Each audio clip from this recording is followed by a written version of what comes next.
Okay, I wanted to talk about fullness and how it's so hard when you have a binge eating disorder or bulimia to really understand, let alone be willing to listen to your body when it says it's full.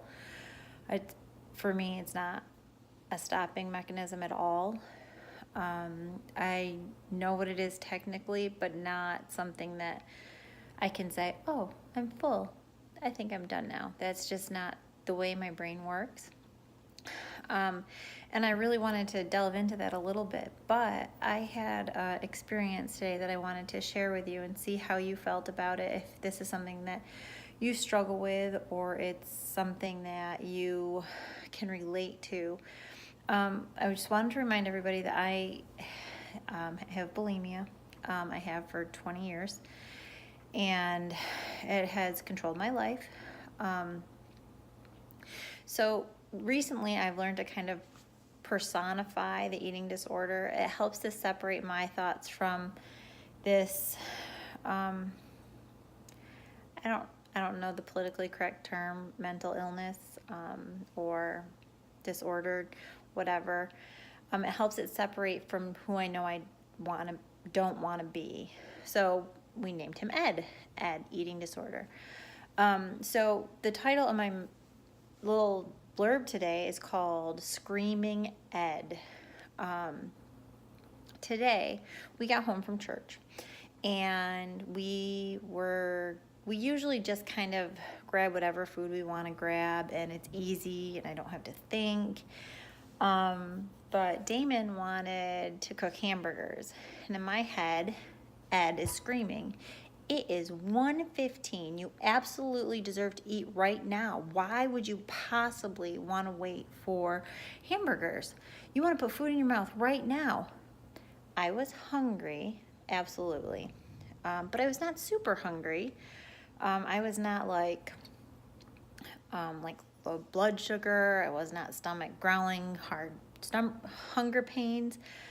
But Ed really wanted to just get me or get his attention right that second. And I have found, and it's not just today, in the past, when something doesn't go the way I think it should with food, I get angry. Like the addiction, if you will, not, it's not like a substance addiction, but I get really angry, and it causes me to say and do things that I would not normally do. I was livid because I did not want to wait. One of the things that Ed uses to control me and lie to me is that I should always be able to eat whatever I want when I want. And that leads to the overeating and some of those other things as he kind of tells me those lies.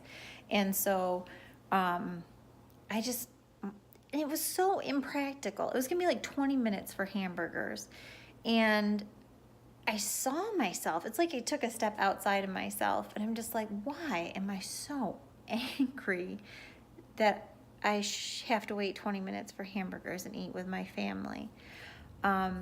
Because I think Ed really wants us isolated. Our eating disorder wants us to not partake with people that we love. It wants food to be like a hidden, secret, private thing that we indulge in an unhealthy way, with an unhealthy relationship.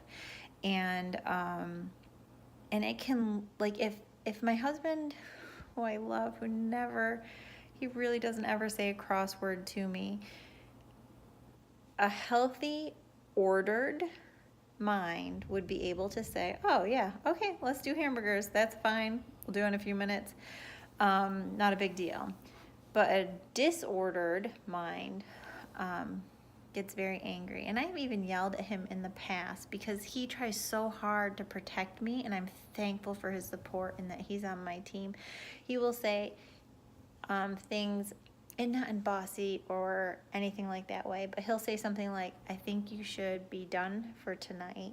And I will pout and I will be upset and I will want to rail at him like a 2-year-old just because of food.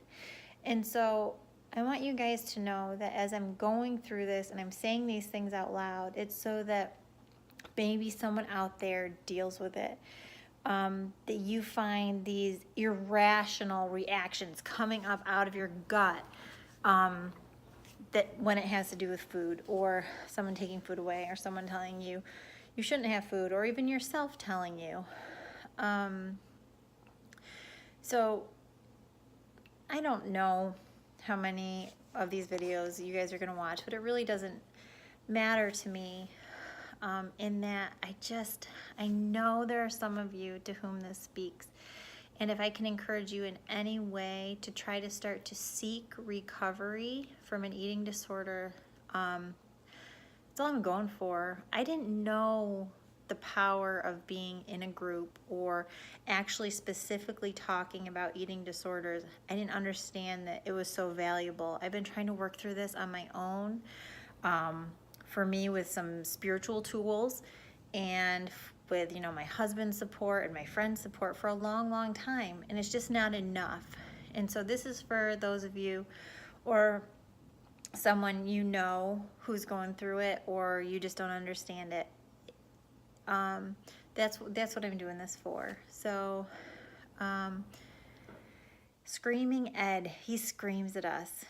And sometimes we scream at those around us that we love when it comes to food. And just really hoping for you guys to find some peace tonight. You're not alone. You are normal. We're in this together. We all have our disorders for different reasons. And you can do it. It's really, really hard. I'm struggling. I'm going to talk about overeating, probably not tonight because you guys have heard enough from me today, but maybe tomorrow. And it's so hard to stop and understand what it means to even eat healthy. Like we know it, but like actually getting ourselves to do it is practically impossible. I often describe myself to my therapist and to my husband. So sometimes it just feels like I'm a puppet, like putting food in my mouth, whether it's in a binge or it's a binge that doesn't end with purging. I just feel like it can't stop. Like it's like somebody else is doing it. So that's Ed, and he's a jerk. So you're not alone. You got this. We're going to do this. We are going to take one step at a time every day to look for ways that we can recover so that we can be the shining version of ourselves and not the depressed, body image, disgusted, really burdened versions of ourselves. Have a great night.